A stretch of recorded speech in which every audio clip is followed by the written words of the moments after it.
Thank you, MD sir. Chief Minister sir, the stage is yours.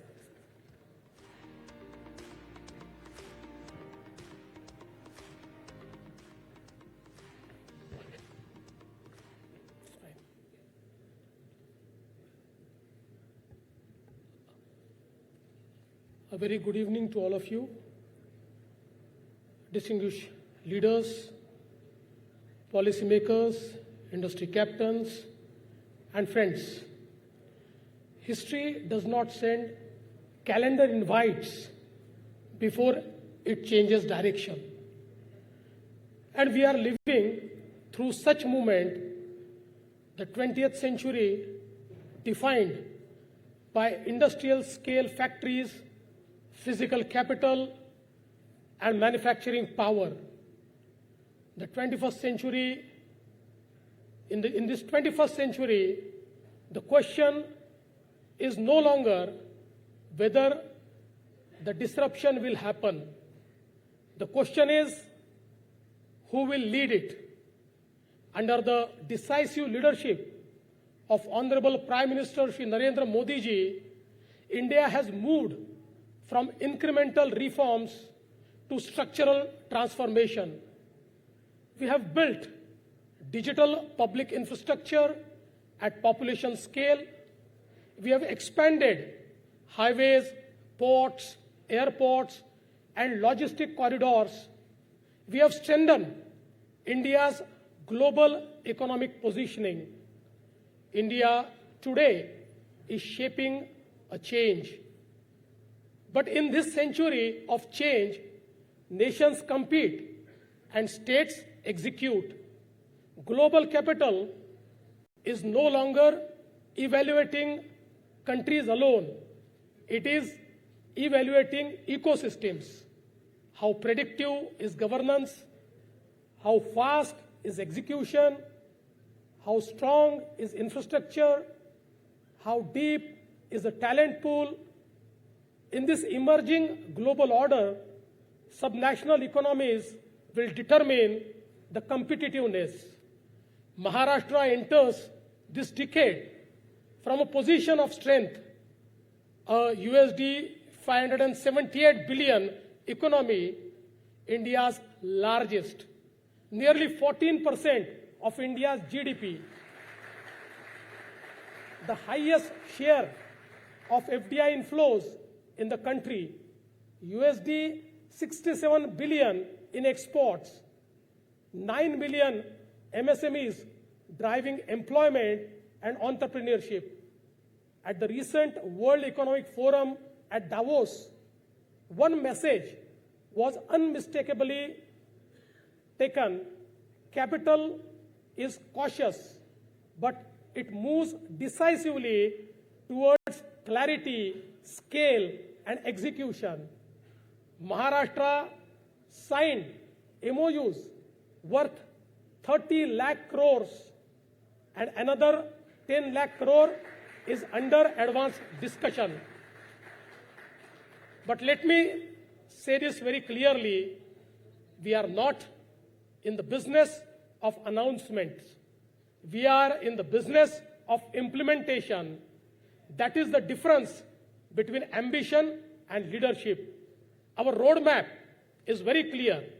By 2030, Maharashtra will become a USD 1 trillion economy.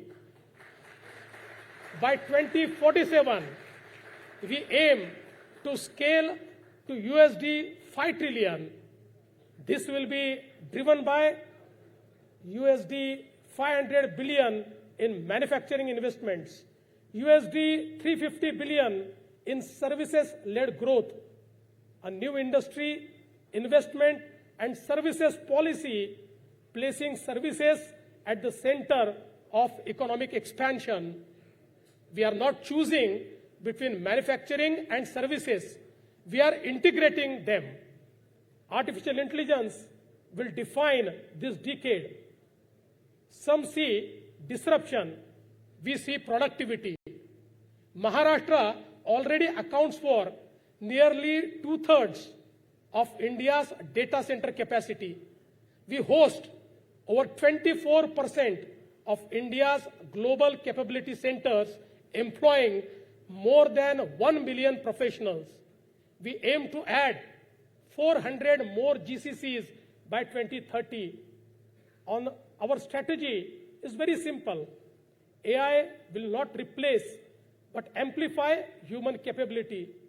That is why we are investing in sector-specific centers of excellences, a dedicated R&D fund, industry-aligned skilling, AI-enabled governance systems, a state-of-art innovation city. The future will belong to the regions that combine intelligence with inclusion. Disruption cannot be handled without physical strength. We are investing over $100 billion in next generation infrastructure. Vadhavan Port, India's next maritime gateway, Navi Mumbai International Airport, anchoring a new economic geography, Samruddhi Mahamarg, integrating districts to global markets, network of metros and high-speed rail systems, industrial townships across 20+ locations, emerging steel and manufacturing clusters in eastern Maharashtra, world-class cities covering spaces of new townships, foreign universities, medicities. Infrastructure is economic architecture, but let us understand that growth without inclusion creates imbalance. We are driving industrial growth in 27 emerging districts. We are strengthening MSMEs with access to credit, exports, and technology adoption. Our goal is very simple: entrepreneurship in every district, opportunity in every region. Growth must be fast, but it must also be fair. This decade will test our systems. The next century will judge our decisions. Governments must provide clarity and speed. Industry must invest with long-term conviction. Investors must think beyond quarterly cycles and towards generational opportunity. Maharashtra stands ready, not just as India's largest state economy, but as a global growth platform. If you are looking for policy stability, execution, speed, scale, and talent, Maharashtra is your platform. Disruption is inevitable. Leadership is choice, and we have chosen leadership. Thank you. Jai Hind, Jai Maharashtra.